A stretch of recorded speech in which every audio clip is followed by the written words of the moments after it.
Hey everyone, I'm Nicole Guillaume with Guiding Echoes, the channel that is devoted to your spiritual and personal growth. And in this video, I want to share with you how I became a psychic medium.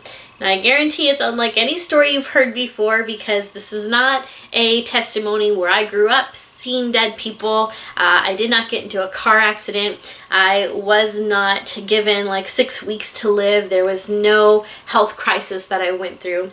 I became a psychic medium because I decided to decorate my house for Halloween one year. Yeah, that's how this whole thing started, guys. It's a very unique story. So let me explain. One year, my boyfriend and I decided that we wanted to decorate our home for Halloween, something we hadn't done before, and I came up with the idea to make our front yard look like a seance, and I was really excited about this idea. So I had this picture in my head of what it would look like, right? I wanted to get a nice big round table, I wanted to get a crystal ball, and of course I had to get some tarot cards.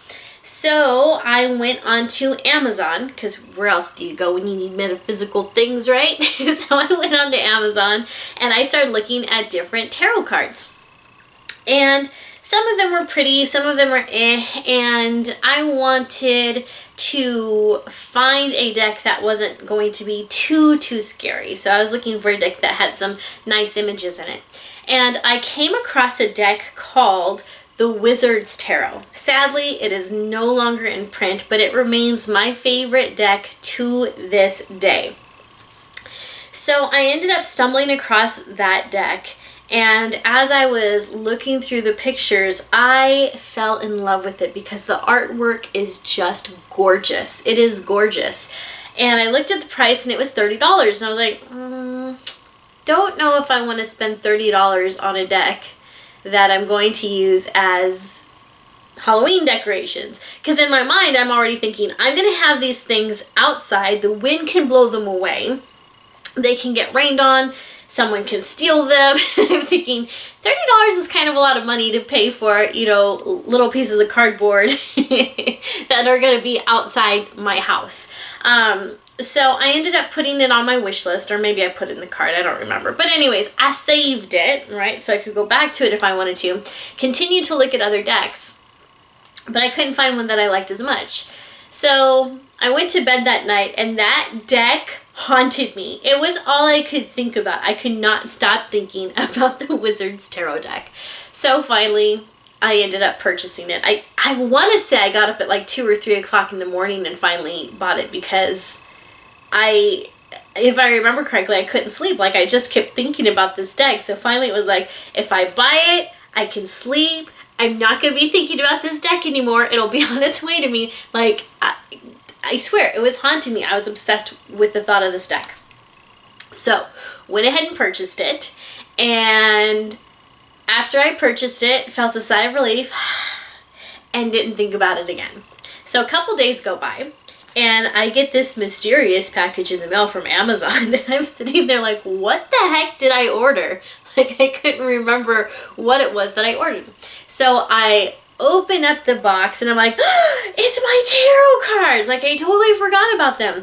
So I open up the box, I'm all excited. I look at the book, and I was really impressed that it came with an actual book with, you know, of course, images of the cards and everything.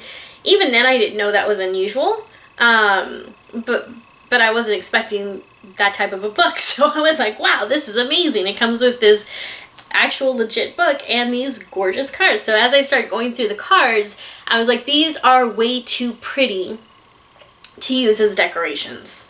Like, I could not in good conscience put these outside my home and staple them or tape them, or, oh man, just the idea of it still, like, I can't do that to these cards. They're too pretty. They're too precious. They're too metaphysical. They're too something. So they're too special. So, yeah, I decided not to use them as decorations after all. And my boyfriend at the time looked at me and he's like, well, then what are you going to do with them? And I'm like, I guess I'll learn to read them. What else are you going to do with them, right? What else are you going to do with pretty tarot cards? So I ended up finding an online course and purchased a few books on Amazon.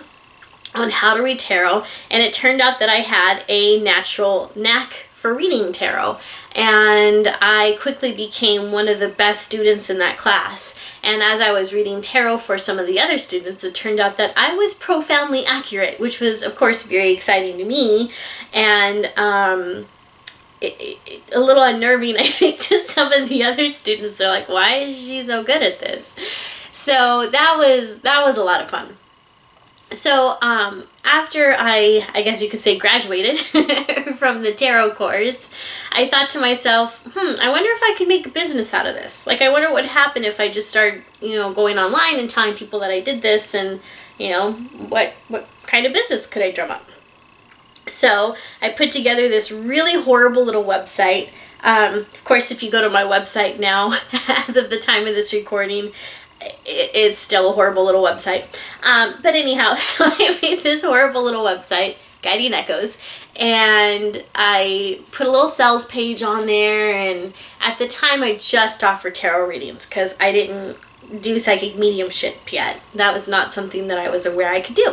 So I had on there like basic 3-card reading, 10-card reading, and at the time I only did them by email and I think Skype. Email and Skype.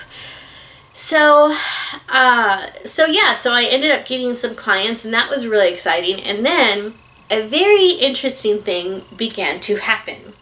As I was reading tarot for people, I started to get the sensation that different spirits were coming in during the reading.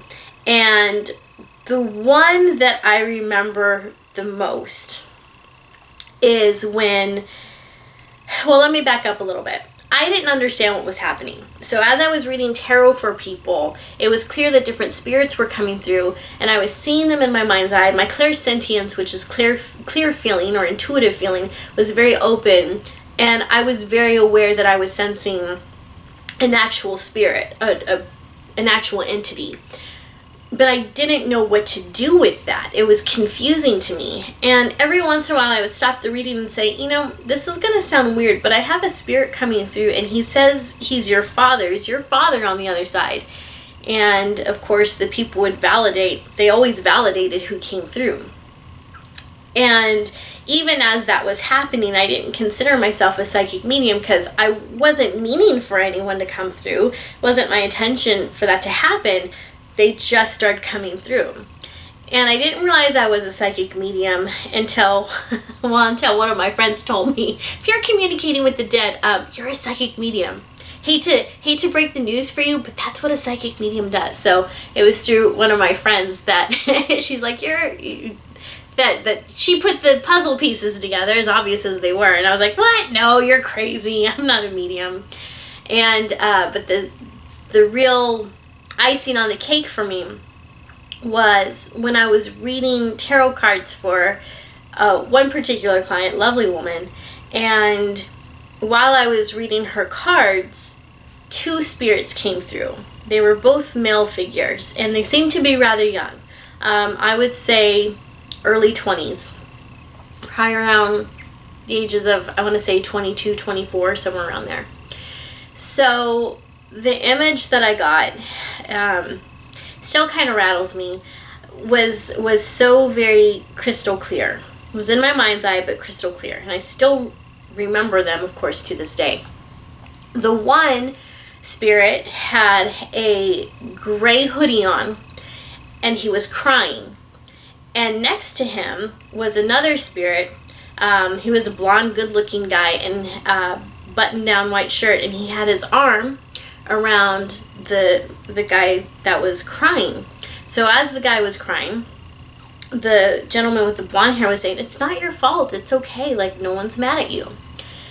So I stopped the tarot reading and I said to my client, I have 2 gentlemen here and they seem to be in their 20s, and I told her exactly what it was that I saw, and I asked her, do you know who these people are? And she's like, oh my gosh, yes, I do. And she explained to me that these were 2 people that she knew in her young 20s. And what had taken place was that these two people had been driving together. The one in the hoodie was the one driving. The one in the white button-down shirt had been a passenger. And I don't remember the details, but they did end up in a car accident with one other car, a truck, and all three people, the third being the driver of the truck, had died on impact, had died at the scene. And so the spirit in the gray sweatshirt had taken with him the guilt of having killed three people, including himself. And so he was very upset over this, and he was sobbing, and he kept saying he was sorry. And so when I explained this to my client, she was like, "Oh," she's like, "tell him no one's mad at him. No one was ever mad at him. Everyone understood it was an accident." And as she was speaking to him, you could see he was starting to collect himself. And I don't know that he was necessarily feeling better, but he was finally able to absorb that energy of forgiveness, because even on the other side, he was still struggling with guilt. He was still mourning his death, and he felt bad for all the people that he had let down in life, and for having taken a life, even though it was by accident. So it was a very interesting experience for me to have been the medium, the bridge in that conversation. And I'd never experienced anything like that. To be honest, I haven't experienced anything like that since then either. So that was when I realized that I had that gift. And that's when I started wondering, I wonder if I can expand on this. Like, what can I do to focus on that gift and that ability and magnify it?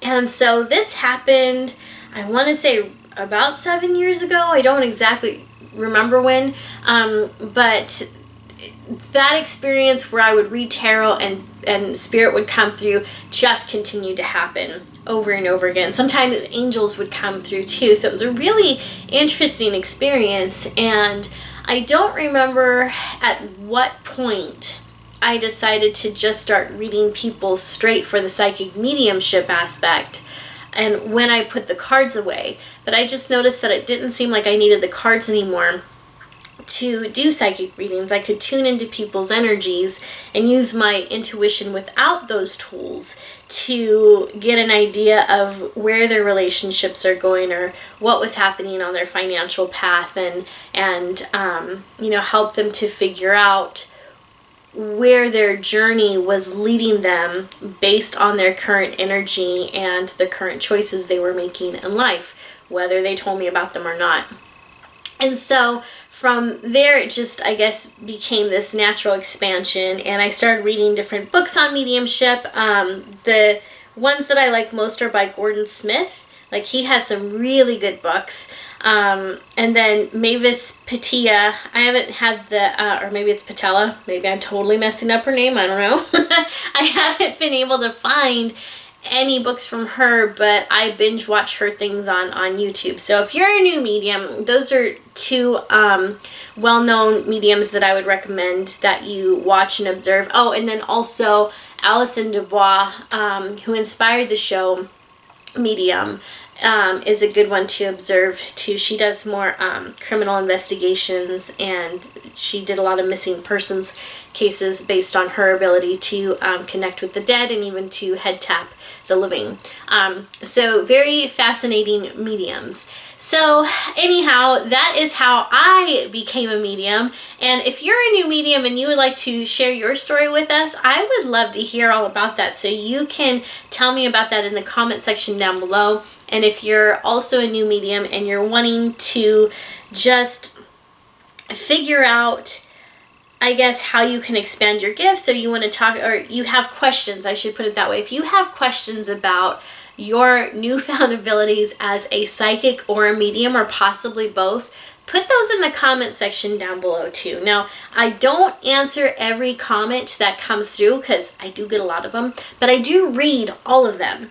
And if you have a question about mediumship that in which the answer would benefit other people, I will most likely make a video of that question so that I can answer not only you, but other people who have that same question or struggle or challenge as well. And so that's what I'm really hoping this channel can be for all of you watching this. I want this to be a community where you are supported in your spiritual journey. And specifically for those of you who are psychics or mediums or spiritual healers, if you have this overwhelming desire to break open your spiritual gifts and use them for the betterment of humanity, then you are definitely on the right channel, at the right place, because that's what I'm hoping this channel will do. I really want to give you the tools that you need to succeed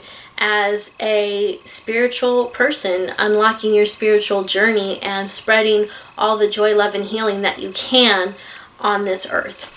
So, I hope you have found this video helpful, or at the very least interesting, I guess. And I hope it answers your question on how I became a medium. So again, if you have any questions or comments, put it in the comment section down below. If this is your first time watching one of my videos, I'd like to welcome you to the Guiding Echoes community, and I'd also like to invite you to subscribe to this channel. If you'd like to learn more about me or order a session with me, you can visit my website at guidingechoes.com. Thanks for watching, and I'll see you next time.